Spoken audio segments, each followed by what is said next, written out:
12월 26일 목요일 장마감 후 시간의 거래 종목 브리핑을 시작하겠습니다. 먼저 오늘 시간에 상승한 종목들을 보겠습니다. 전체적으로는 히토류 관련주들과 신세계 그룹주들의 시간의 상승세가 두드러졌는데요. 이 중 시간의 상한가 종목은 동국RNS, 삼화전자, 서울반도체 세 종목이 있었습니다. 그렇다면 상위 5개 종목들의 시간의 상승 이유를 알아볼게요. 먼저 동국RNS와 삼화전자를 비롯한 히토류 관련주들이 상승했습니다. 장마감 후 히토류 테마와 관련하여 특별히 부각된 기사는 없었는데요. 트럼프의 취임일이 다가오는 가운데 미국과 중국 간의 무역 전쟁이 더욱 격화될 것이라는 전망이 지속되면서 미중 갈등 관련주로 묶이는 히토류 관련주들이 시간의 상승세를 보인 것으로 추정됩니다. 장마감 후 관련 기사로는 미중 무역 전쟁으로 인해 중국의 연구개발 투자가 가속화되고 있다는 기사가 있었는데요. 중국 업체들은 특히 스마트폰과 스마트워치 시장에서 삼성과 애플의 딜을 바짝 추적해오고 있다고 전해졌습니다. 이어서 서울반도체는 장마감 후 글로벌 유통업체인 콜레드 일렉트로닉과의 특허 소송에서 승소했다고 전해지면서 시간의 상한가로 마감했습니다. 거래 대금은 적었지만 서울바이오시스도 시간의 상한가로 마감해 주었는데요.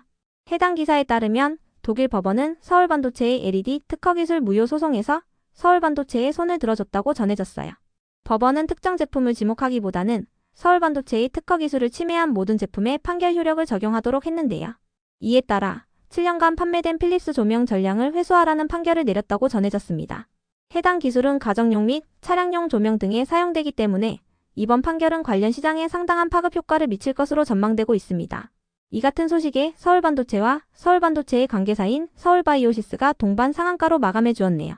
다음으로 라이온캠텍은 장마감 후 태경그룹이 라이온캠텍을 인수한다고 전해지면서 시간의 상한가에 가까운 가격으로 마감했습니다. 태경그룹은 태경BK와 태경케미컬을 통해 라이온캠텍의 지분 56%를 인수하는 내용의 계약을 체결했다고 밝혔는데요.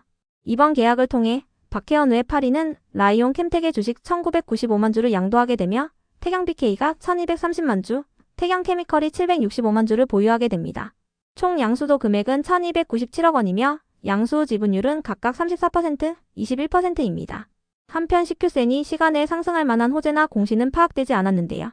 CQ센은 최근 양자암호 관련주로 부각되며 강세를 보였던 종목입니다. 현재 미국장의 프리마켓에서 미국의 주요 양자암호 기업들은 하락세를 보이고 있으니 참고해주세요. 다음으로 시간의 상승 종목 중 거래대금 상위 종목들을 살펴보겠습니다. 먼저 이마트와 신세계 INC가 거래대금 1위와 2위를 기록하며 각각 4.1%, 5.3% 상승했습니다. 신세계 그룹주들의 경우 트럼프 당선인이 미국 대선 이후 한국 정재계 인사 중 처음으로 정용진 신세계그룹 회장을 만났다고 전해지면서 최근 강세를 보인 바 있는데요. 장마감 후 신세계그룹이 중국 알리바바 그룹과 본격적으로 손을 잡았다는 소식이 전해지면서 신세계그룹주들이 시간의 상승세를 보인 것으로 파악됩니다. 관련 기사에 따르면 지마켓과 알리익스프레스의 한국법인은 서로 힘을 합쳐 국내 이커머스 시장에서 새로운 활로를 찾기로 했다고 하는데요. 애물단지가 되어가던 지마켓을 두고 고민이 많았던 신세계그룹과 품질 논란 및 짝퉁 논란으로 이슈가 됐던 알리익스프레스의 이해관계가 맞아떨어진 것으로 해석되고 있습니다. 이 같은 소식에 이마트와 신세계 INC를 비롯한 신세계그룹주들이 시간의 상승세를 보였습니다. 이어서 삼성전자와 하이닉스가 각각 거래대금 3위와 5위를 기록하며 시간에 0.1%씩 상승했습니다. 장마감 후 특별한 호재나 공시는 없던 걸로 파악되는데요. 미국의 주요 반도체 기업들은 현재 프리마켓에서 하락세를 보이고 있습니다. 삼성전자는 오늘 외국인과 기관의 동반 매도세 속에서 상거래일 만에 하락세로 마감했는데요. 특히 증권사에서 삼성전자의 향후 실적이 부진할 것으로 전망한다며 목표 주가를 하향한 부분도 악재로 작용되었습니다. 반면에 SK하이닉스는 외국인과 기관의 동반 매수세 속에서 오늘 0.9%의 상승세로 마감했으니 참고해주세요. 다음으로 셀트리온이 거래대금 4위를 기록하며 시간에 0.05% 상승했습니다. 셀트리온은 장중 유방암 및 위암 치료제인 허주마가 일본에서 점유율 74%를 기록했다는 소식이 있었는데요. 셀리온은 장마감 후 주식 배당락 기준 가격이 18만 2,900원이며 배당락 적용일은 12월 27일이라고 공시했습니다. 다음은 오늘 시간에 하락한 종목들인데요.